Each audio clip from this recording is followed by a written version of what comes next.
Okay, did you get the handout in the email?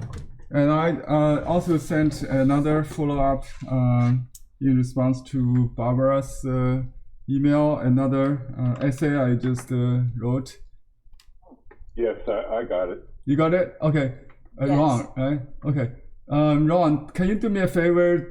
Just read it so we can save some time to go through it. Okay, let me get it back. Yeah, if you have the print in front of you, or someone else can do it. Also okay. It's somewhere on my computer. Here it is. Oh, okay. If you could, yeah. Just this essay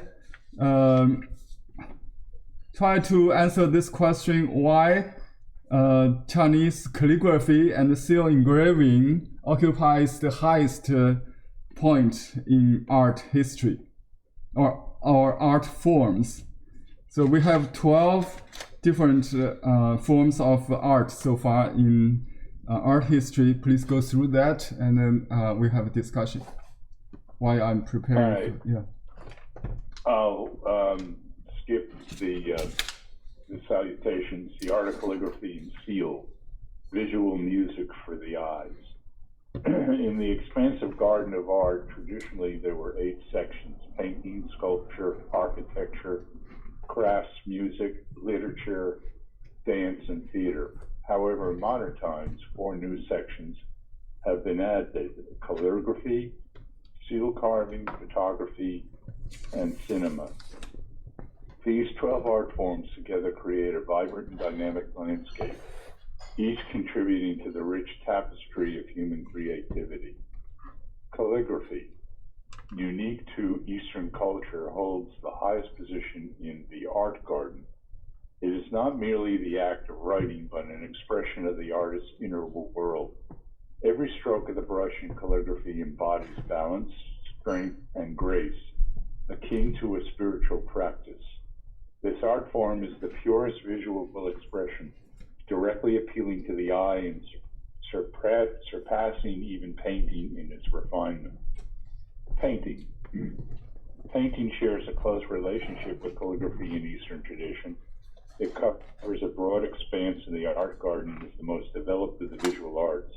While painting captures the physical world, calligraphy captures the spirit, making the latter more profound, though painting excels in breadth. Seal carving. Seal carving, or jinshi, is a unique Chinese art form that represents a convergence of artistic skill and intellectual depth. In a small space, the artist carves characters with precision and harmony, creating a miniature yet complete world.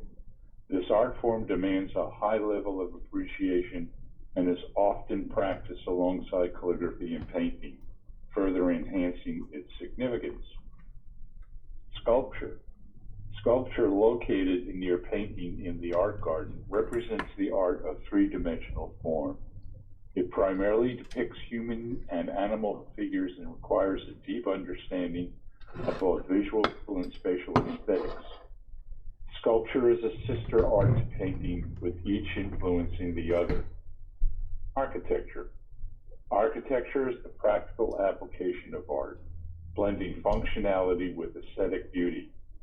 Though it is considered a half art due to its utilitarian nature, its influence on human perception and emotion is profound.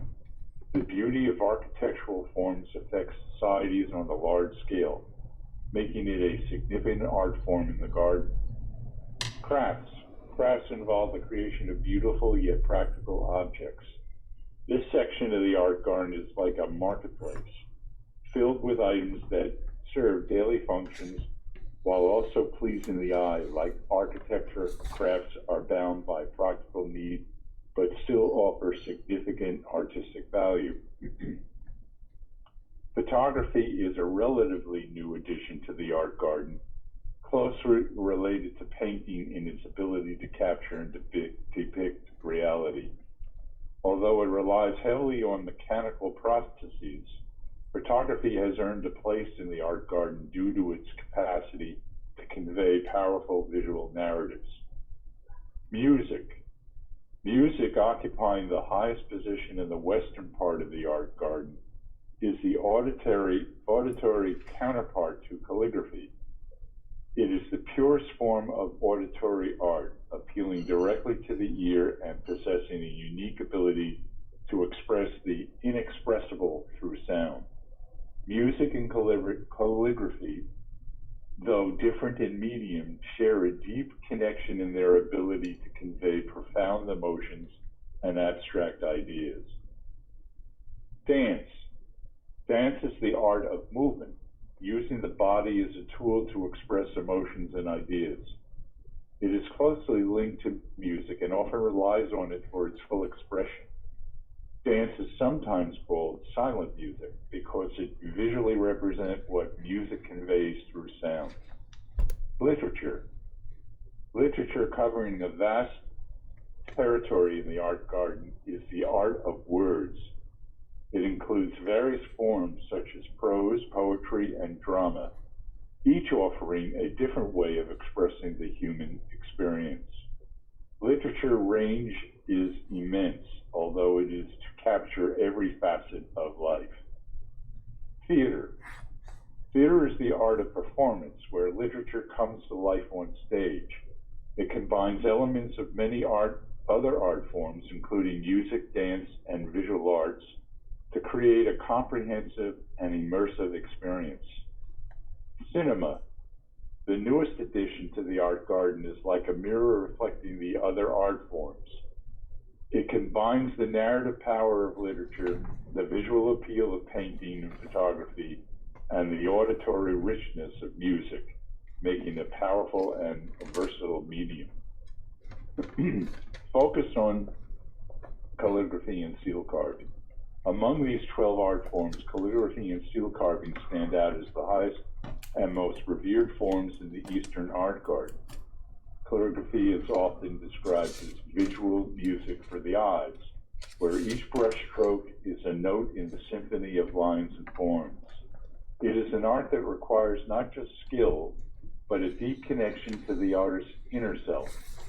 Seal carving complements calligraphy by adding a tangible, lasting element to the ephemeral beauty of the brushstrokes. Together, they create a holistic artistic expression that embodies the essence of Eastern aesthetics, where simplicity meets profundity, and where art serves as both a personal journey and a timeless cultural legacy. Thank you, Ron. Beautiful voice. Okay, any reflections? Any of you? Well, only that as I read it, I reflected on how some of those things have been a part of my life. Yeah, you're a photographer, right? Yeah. Photography is an example. I was struck by how each category was talking about the capacity to express the inexpressible and deep emotions. Okay. Yeah, art all has to do with the expression of our emotions. Okay. And in this article, which is written by, actually it's a summary of my interpretation with help of AI, because I cannot write any things so complicated by myself. So I asked AI to help translate. This author, Feng Zikai, he is a great art educator on the art. He's a cartoonist, a calligrapher, very popular writer, art educator. This article was written in 1946, but I think it's still up to date. Very relevant to our class to answer the question, what's art, and when did calligraphy and seal engraving become art for the sake of art instead of utilitarian practical, authenticity mark or something just for daily life to a practical use. So let me see, how do I replace the focus here? Sorry. Yeah. Replace. Any other comments? It seems to me that also, because I've done dance and all that, I've danced my whole life basically, but art is at least in Western culture, and also I'm pretty sure in other cultures, it also has a political significance. And some art is banned in some instances, and I know when I danced with the company, we did a whole piece on homelessness, and it was a wonderful piece. Yeah. But it was very political, though. I like the share the experience with the dance. In calligraphy, we also have a source of inspiration from dancers in the past or today. The movement of brushstroke, we call it brush dance, right? So it's the art of time and movement. Yeah, calligraphy is not only a visual art with space, but also time. So as seal engraving. So I can see why. Yeah. If I could add to Kathy's comment, art in all forms, or most all forms, is an expression of yourself, an expression of your thoughts and your feelings. And therefore, social issues are one of many different types of expressions. So I think, whereas it's a very valid observation that social and political ideas can be expressed through art, it's one of a multitude of things that can be expressed through art. Just as equally valid, but it is not isolated on its own. It's a consequence of art rather than a foundation of art. Yeah, I think the foundation is the form, the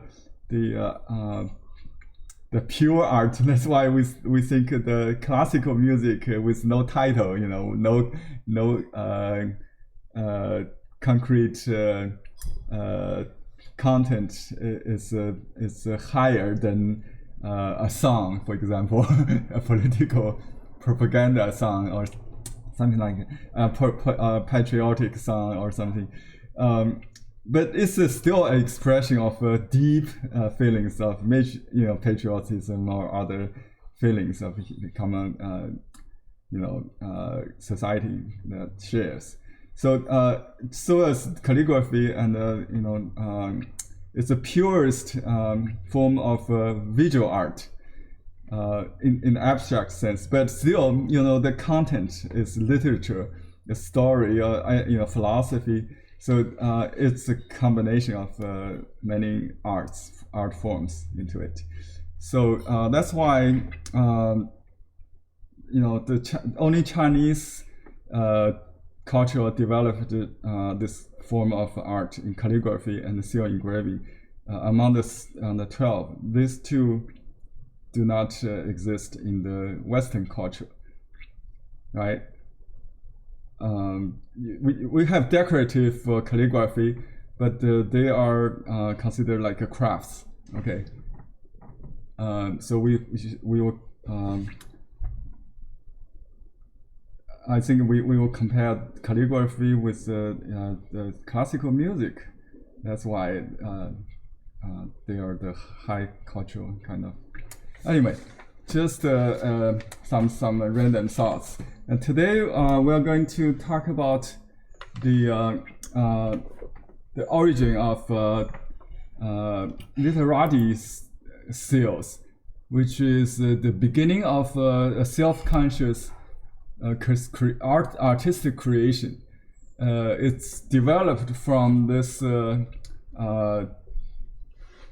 this term 金石 anybody know this?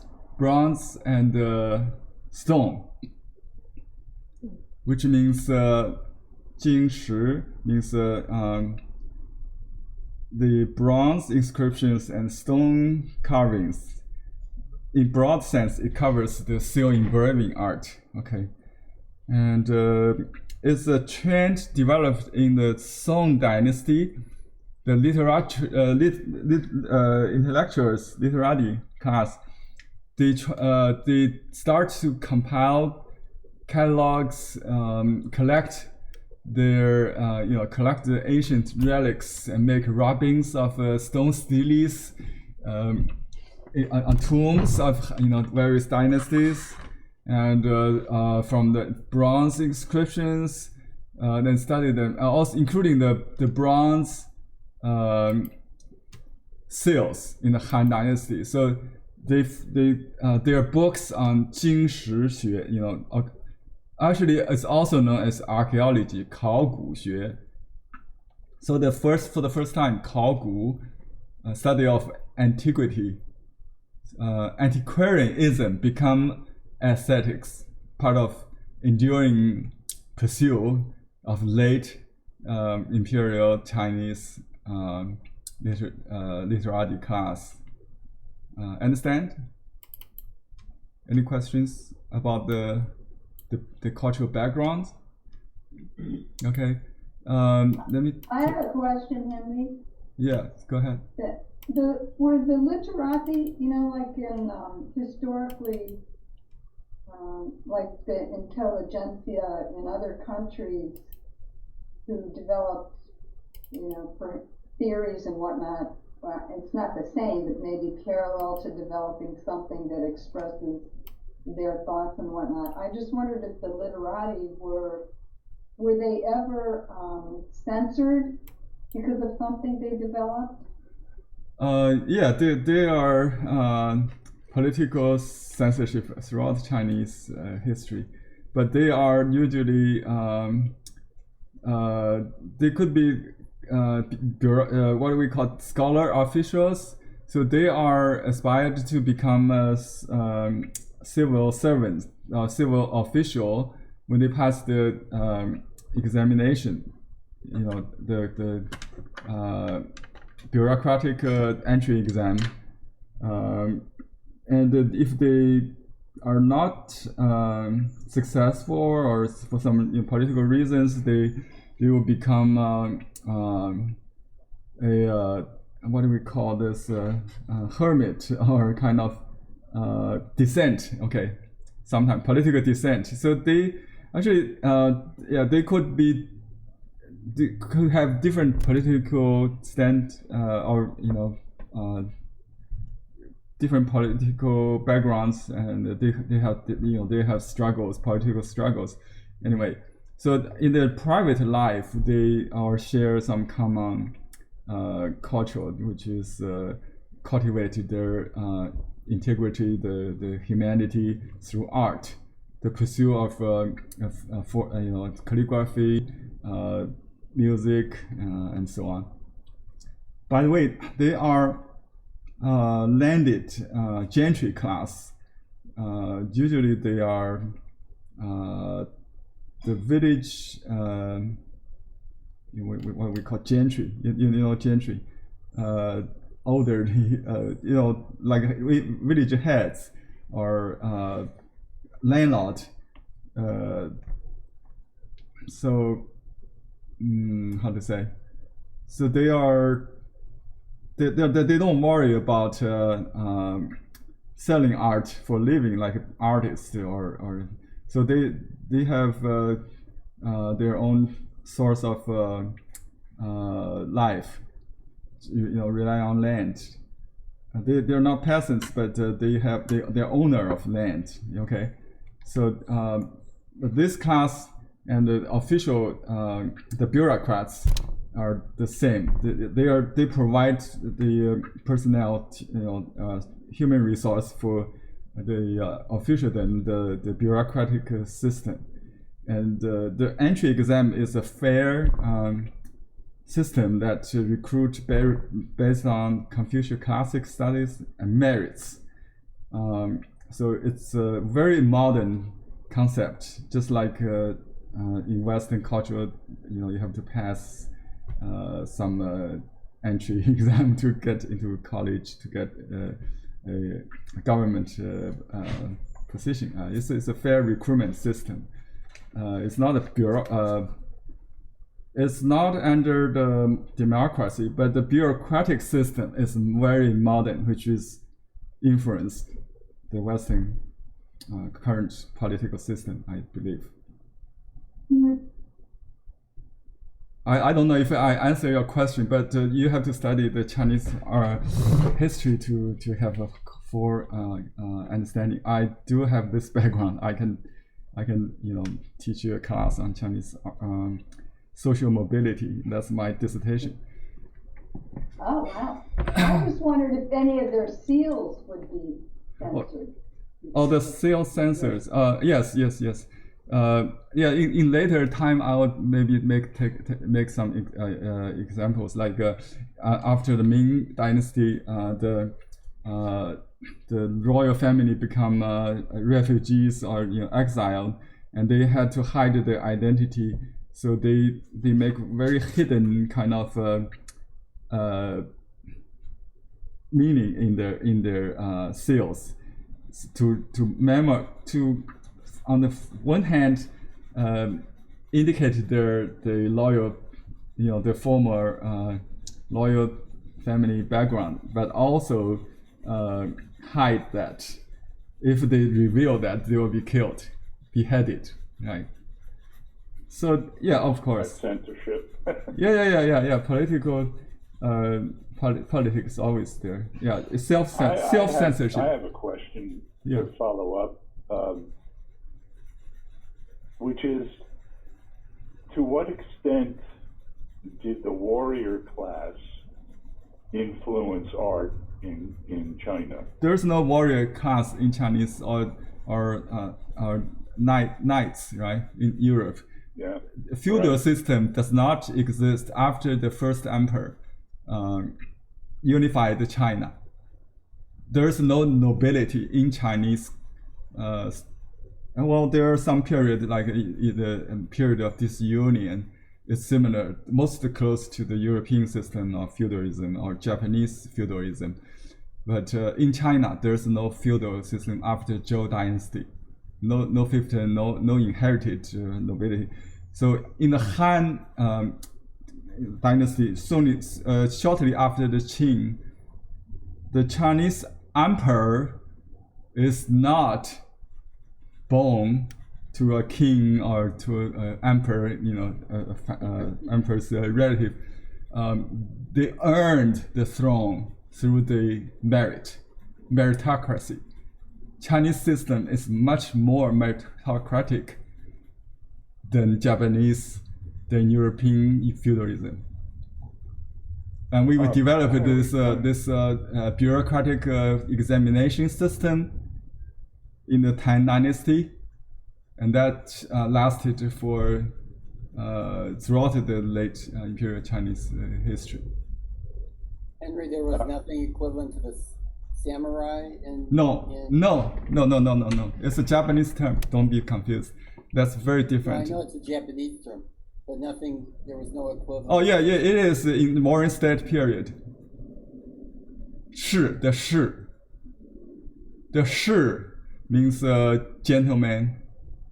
Yeah, they just like Confucius himself. They don't have to be a martial man. It could be an intellectual. They travel around. There are multiple states. That's the background. And the Warring State become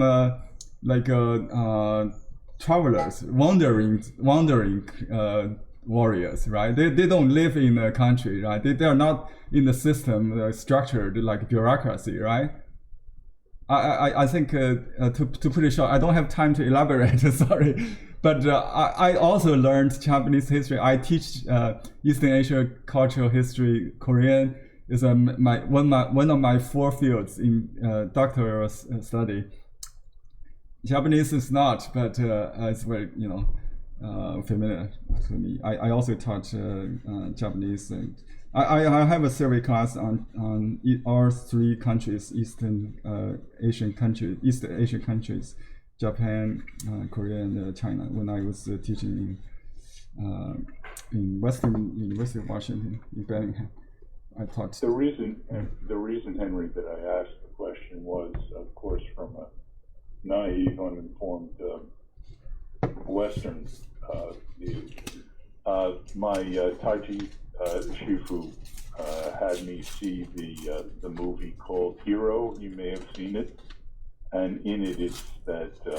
That's the Warring State. That's the Qing Dynasty assassin of the Qing Emperor, right? That's the remnants of the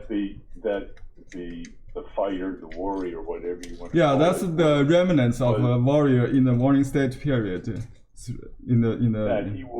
That he was told or instructed that in order to prove his fencing skill, he had to study calligraphy. The movie is not a history like like we talked about. The movie is actually is a modern history, more like it's a contemporary. Don't take that as a history. I don't want to talk about Zhang Yimou's movie. He invents tradition all the time. All the traditions in his movie are created by him to, as a metaphor of modern times. She'll be so disappointed. No. Zhang Yimou is known as a good director of creating tradition, not just interpreting. I think recreating many traditions. It's very powerful. He's a very powerful artist, but not a historian. Okay, I'm sorry. I'm a historian. So if we look at his movie, there's many fake. Including costumes or some confusing of time. He may use calligraphy may not become an art itself until late in the Qing Dynasty. Okay, it's maybe 500. People can't actually duel up in the middle air with no ground under them? Okay. Let me tell you this. I didn't record the episode you mentioned, but I think maybe because the inspiration of calligraphy with the fence is the cursive style calligraphy, like the one Cassie just did. So it's a movement. This kind of calligraphy does not exist until the late Han Dynasty. So I have an article on the origins of calligraphy. Ironically, that article is blame the indulging of people in the grass style, the cursive style calligraphy.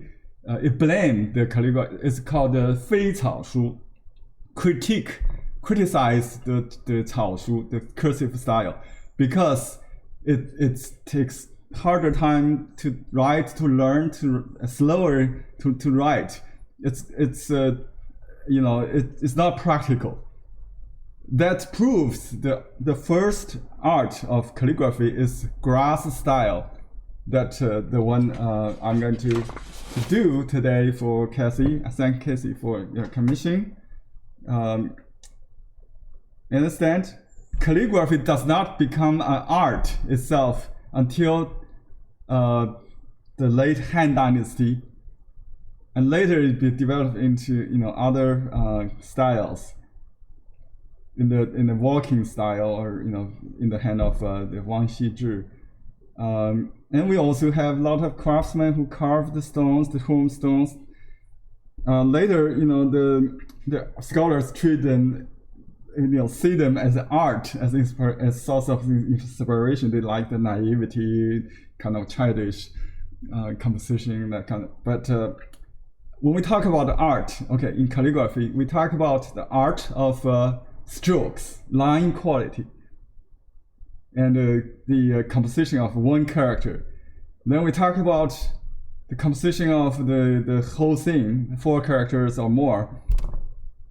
And then finally we talk about the media. the knife or the brush and how we create it, the art of material. So it's all part of the art. Okay. So a conscious art is totally different than practical art. So yeah, if you create an art just for a seal for the chalk, I see a lot of, yesterday I see a student in my class using a chalk she bought from Taiwan. It's just a round seal with a computer generated font in it. It's used in banking system there still, in post office or something, in Japan also. This is called, in Japanese, called hanko, right? Or banko, I forgot. Yes. Banko, right? Yeah. Yeah, that's not practical seal. So I strongly urge anybody with that seal, just don't use it on your painting. That ruins it. So for the sake of art, you can appreciate this character, xie, or thanks, or any idea that express your emotion first, and then you think about the practical use. Or maybe I can use it there or there, but doesn't matter. The art itself, or you go to me or a seal engraving artist because you just like my seal carving, and then you think about a phrase you like, and then finally you find a place to place it on your artwork. So the seal, the stone itself, is a piece of art. And what time it starts? It's not until the stone become a material in the Ming Dynasty. And in the Song Dynasty and the Yuan Dynasty, artists start to design their seals, but they cannot master the art of bronze, right? They have to collaborate with craftsmen. Usually they have the high position in government, so they can have someone else in the government industry, in the crafts department to carve for them. So these seals, you see, the Yuan Zhu one, are very professional, but the writing is from the artist himself, but not made by the artist. So today I collaborate with Cassie. She designed this seal from last week's class with Victoria, and she just Can I ask a question as you're doing that? Mm-hmm. Is that seal on the paper printed slightly smaller than the stone? Yes, it should be. Yeah. That's why I erased it, because it was a little bit not centered. You can use a better. You can you can cut it and then place it on the stone more precisely, and you can use even a little thin glue. I see people doing that. I just want to save some time. You know what I found out by accident, really by accident. I tried to center it before I pressed down and couldn't, but the wet acetone, the wet paper, made it I was able to see through the paper and reposition the seal on the stone, because the wet acetone helped me see through the paper. Yeah. But sometimes when you move, you make it blurry. So. I didn't press on it. Okay. Yeah. If you didn't press, you can move. After pressing, it's a craft. I think you will develop your own procedure to do it, and it should be. It's a craft. Practice makes better. Henry, I have a question. Yeah. I'm holding it for a while.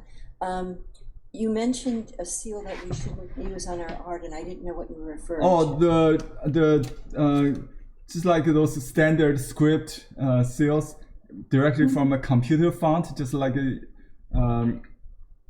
computer font. They don't have any composition or line quality. It's just mechanical seals. These seals are practical for office, just like government agency, or just like your post stamp, those kind of seals. They just mechanical font. not the seal script.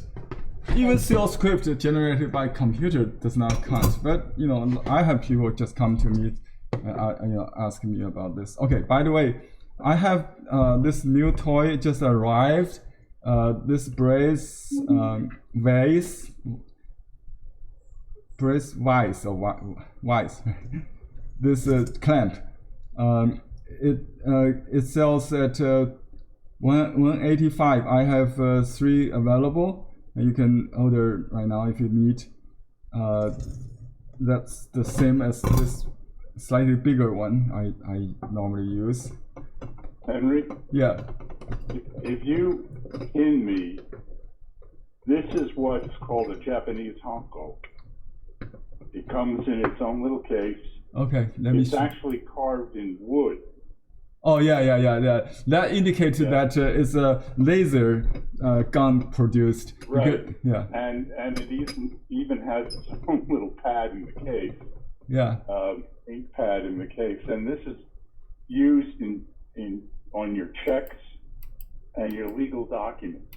So this is not art per se, it's just your name carved in the wood. Yeah, it's a banco. Yeah. I was told hanko. Oh, hanko. Yeah. Yeah, Korean called banko. I got confused. Hanko. Yeah. Hanko is this pants. In Japanese, they have another term for artistic seal called inkan. Comes in this nice handy little case you can put in your pocket. Yeah, that's It looks like something a notary would use. Exactly. Precisely. Although you're not licensed as a notary, but Right. every Japanese businessman carries this around to put on his checks and all. yeah, like notary stamps. Yeah, you're right. Yeah. Yeah, it's an authenticity mark. Yeah, basically that is. Okay, let me see. The grass style is not perfect for this kind of stone seal because the press and lifting thing is not easy to convey. So I'll do my best, Kathy. Thank you for your trust. Okay, and you can get this knife also from our store. Henry, do you have an image of that we could see? Oh yes. Good request. I forgot to pull out the Cassie's original drawing here. Yeah. Okay.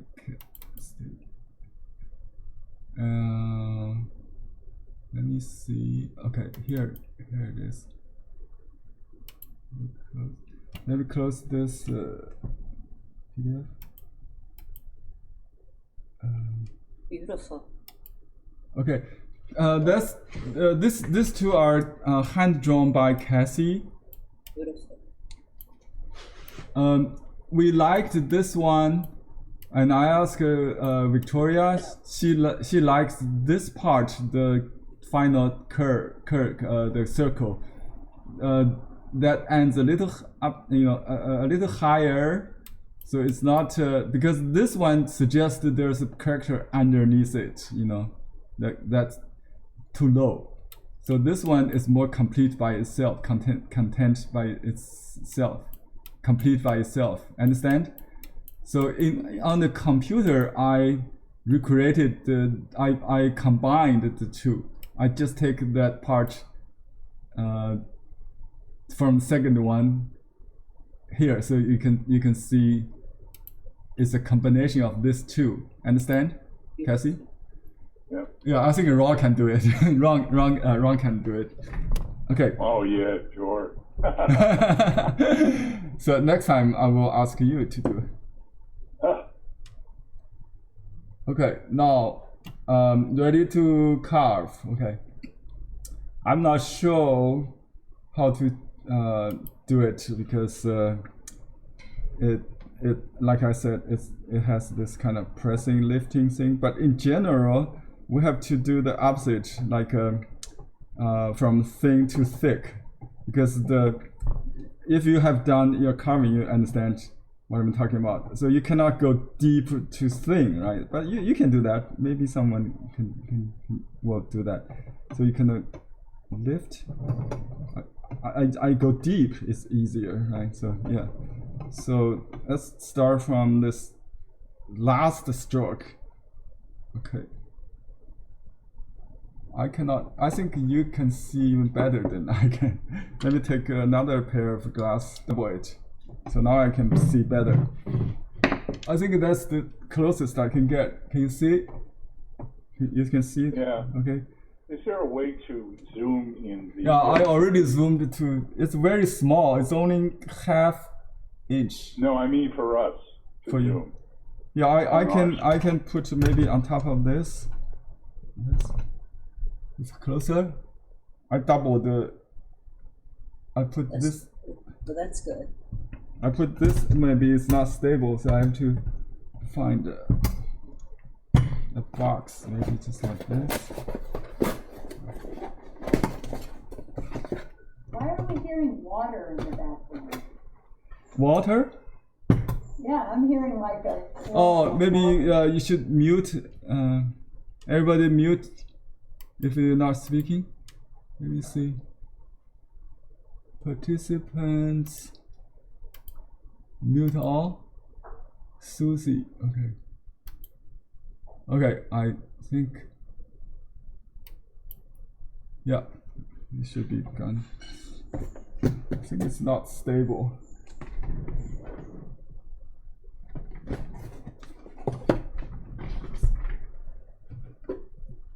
This guy, maybe.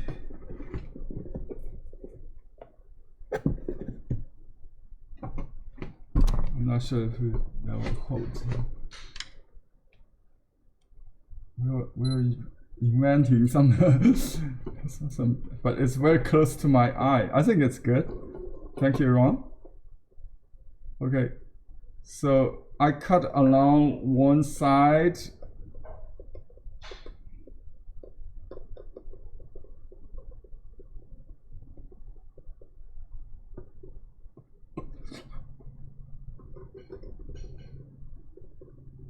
You're just scratching that, right? That's good description because this is so small. I cannot cut deep. It will be wider. The deep and the width, depth and width is related. You know, I cannot really cut deeper because the smallness of this seal is only ½ inch. For practical reasons, she wanted. I'm going to run into the same problem with mine. Yeah, you cannot cut deep. You have to. Okay. So basically, I find a triangular shape. I go from the thin to the thicker side.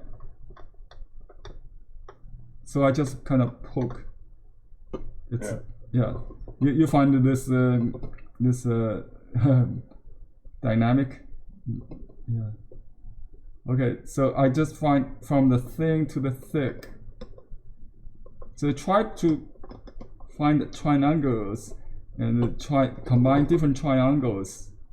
That's what I try to do. Henry, can you use that pointed tool? No.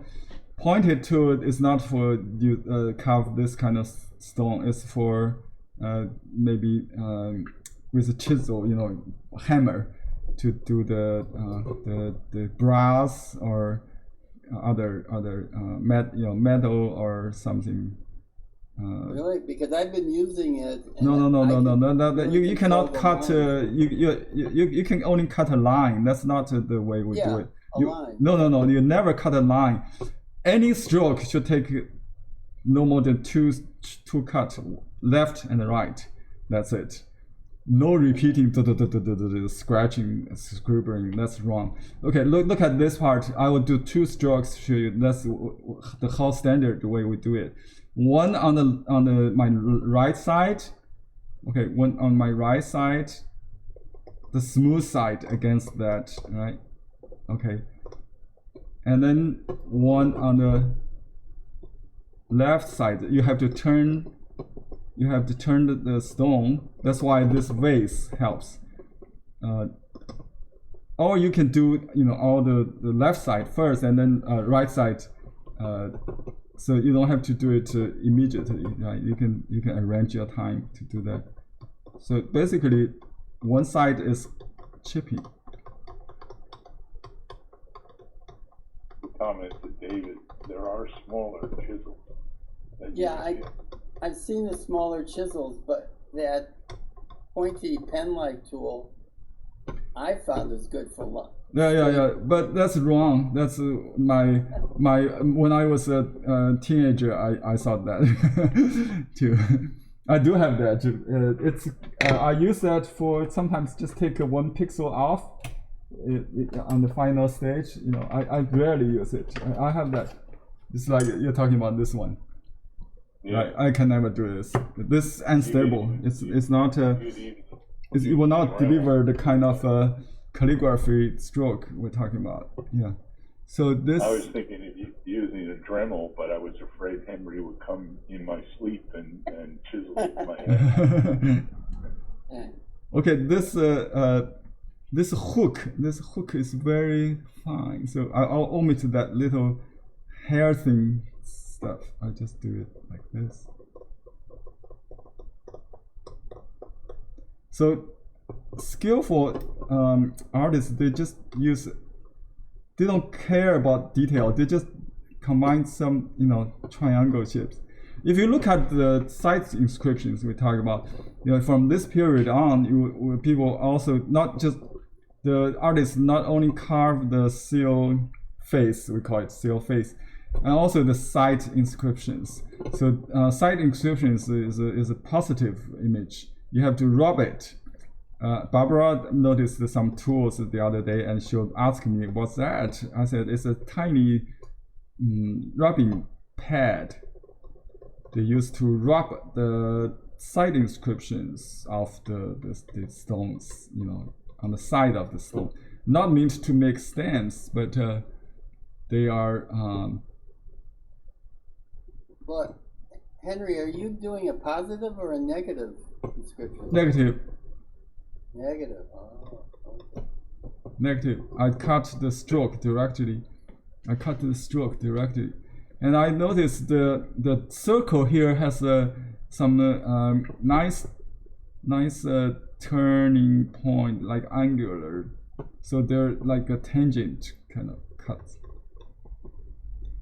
Tangent. I try to find the stops between those turns. So I do not turn all the time. You can cut the circle. If Christine's watching, she asked me how to do circle. You cut it little by little by turning both your wrist and the stone at the same time. Sometimes you do that. Okay, so you go up. Okay. There's a little smearing. That's nice. I should look at the mirror image. I also always got confused if I look at the image, the final, because I'm looking at the mirror on my. Can you see it? Can you see it here on the corner? Okay. Yeah. Yep.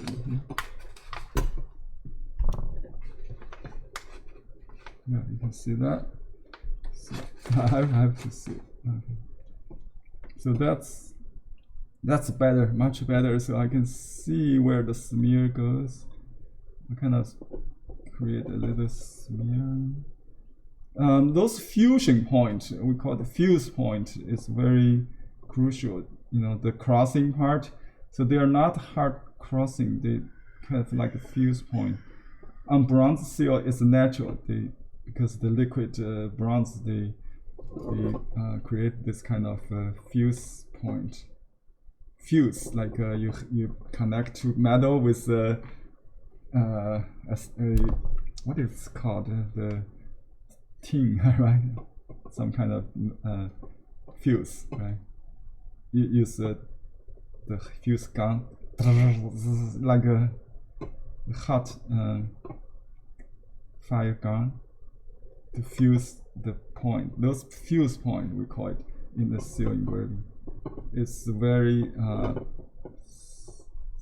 rounded, so they don't have like a cross shape. It's rounded. The corners are rounded, very smooth. So I pay special attention on those part, and I do like this kind of turn here. Cassie, did you write it? Because this is so authentic. I tried to write it. Yeah, so good. You're a master of brush style. I love that style. But I didn't take into consideration, even though I've sent Henry so many ideas, I can't tell you. I've driven him crazy. But I didn't even think about, because I'm not carving myself, how difficult the grass style is to carve. So yeah, it is very hard. Are you going to carve that star in the? Oh, the corner, yeah. That dots, yeah, that dots is easy, just two strokes. Looks like a star. Yeah. That dot is I try to convey the brush kind of hair split brush, kind of careless style that Cassie had. So I just poke. Let me. Yeah, I'll just leave the brush tip. Normally we don't leave that trace.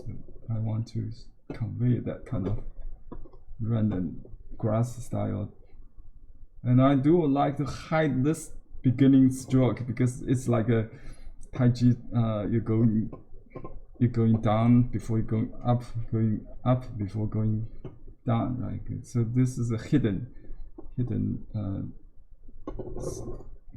tip start. This is rounded.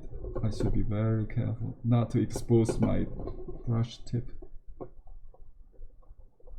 Henry, technically you could carve this in the positive, right? Yes, it's more difficult.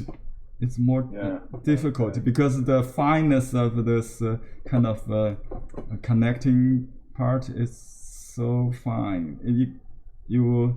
If you just like those string music, like a violin, if you try to play it with a piano, you will lose that. that kind of continuity, right? The flow of a violin. You understand? Henry, could you repeat how you were talking about how you did the concealed tip on the the end of the stroke? You just stop before the tip, and then you kind of round it to round the like, for example, if I draw it, you will create something like you do something like this, right? At first. So then we can't see you. We can't see your pen. Oh, okay. Here, you do something like maybe with exposed tip, right? So that's the end of and then you round it up. You cut this. You kind of make a very careful kind of round the top, or flatten the top. So at first you stop before before that, yeah. So then you fine tune it to get that feel. Okay, thank you. You're welcome. So you need to at least don't go through too soon. So you need, if you missed that stop, then you cannot go back. You have to leave room for twin. So that's why I'm fine tuning right now. I cut a little smaller or thinner, then I create these nuances very carefully. It's so hard to make those strokes to look effortless with a lot of effort. Yeah, just like you spent your whole body energy your qi to sing a very soft, very delicate song in the opera. You understand? You have to make it. You have to make a lot of effort to make it look like very effortless, because it's very easy to show the power, but to conserve the power, to hide the power is the challenge here. So the continuity is everything. What we call the movement, right? It has to do with rhythm and vitality. The continuity is the key.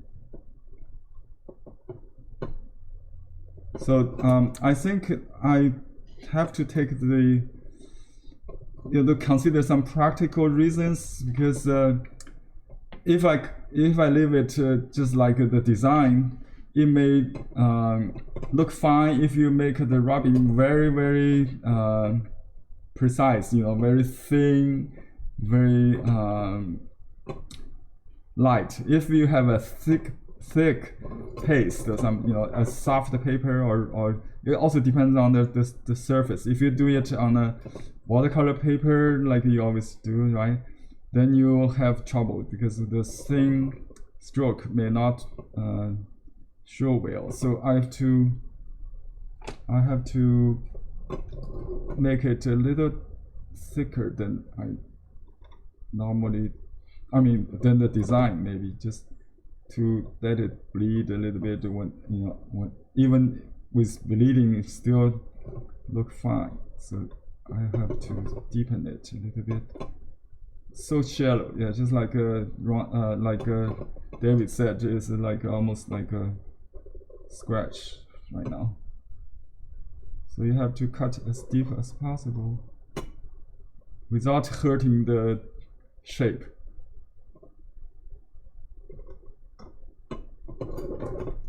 Yeah, see, can I ask a question? Is CS your initials? Cassie? Yeah, that's the cursive style of thank you. Oh, okay. It's not an English letter. It's the last class, the grass style. Do you take the class last week? You can review that. This is from Victoria's handout. I didn't check against the original because I want to stay with Cassie's interpretation without influenced by the others.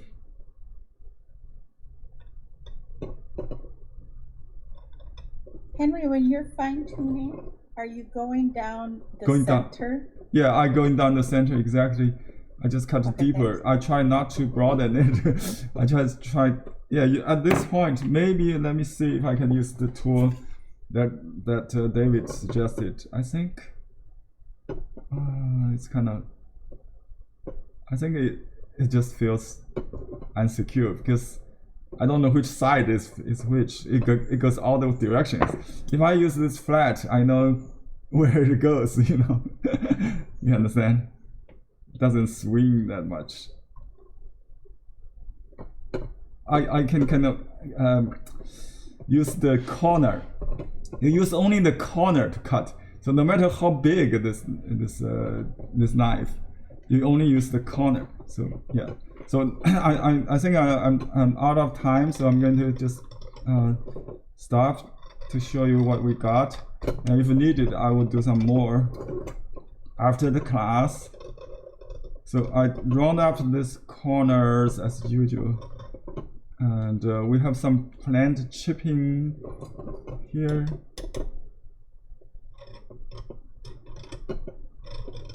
Just to create some kind of organic feeling, not just make it to make it look like vintage or antiquarian seal. You round up the corners. Story says Wu Changshu, the late Qin Dynasty master. He will put it into a box with other stones or objects and let it shake the box, and then take it out. So it will create some worn edges or chipped edges. But you can normally people just use this side of the knife to knock it. It's a larger one, heavy one. So that's it. Let's do the stamping now. Henry, could I ask another question, please?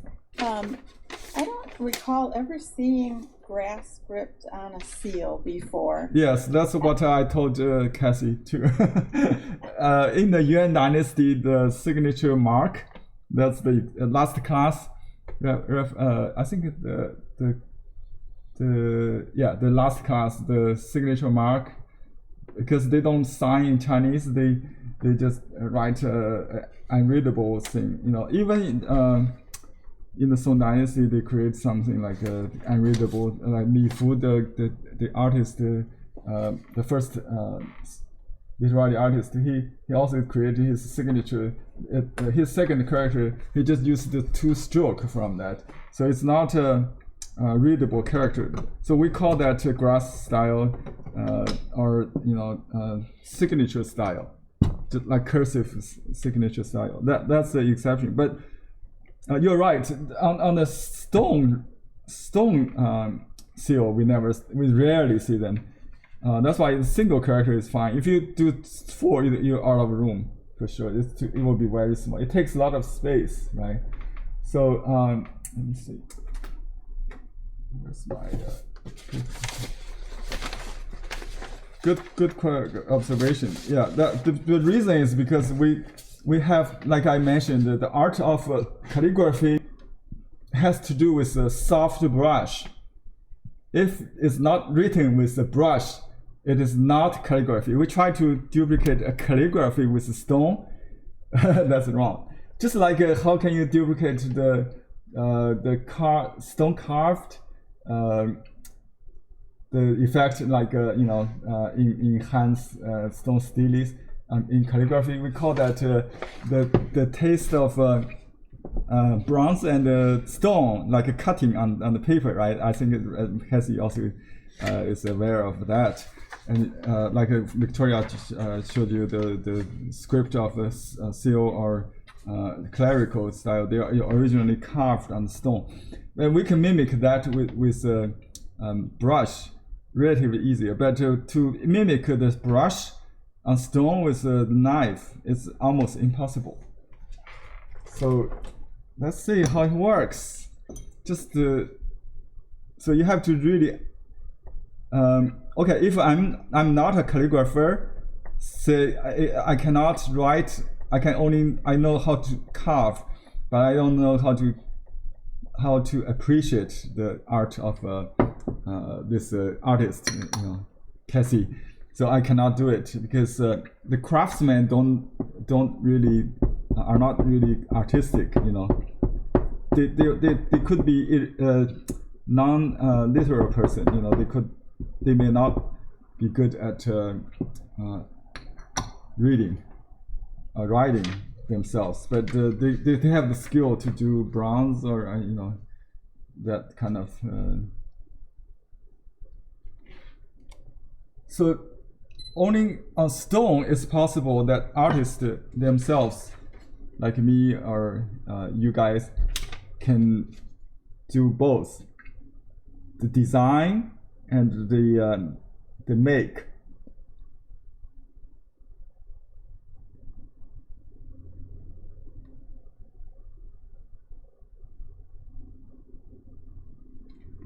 Oh. Nice. Let's see. Very nice. Perfect. Perfect. What about?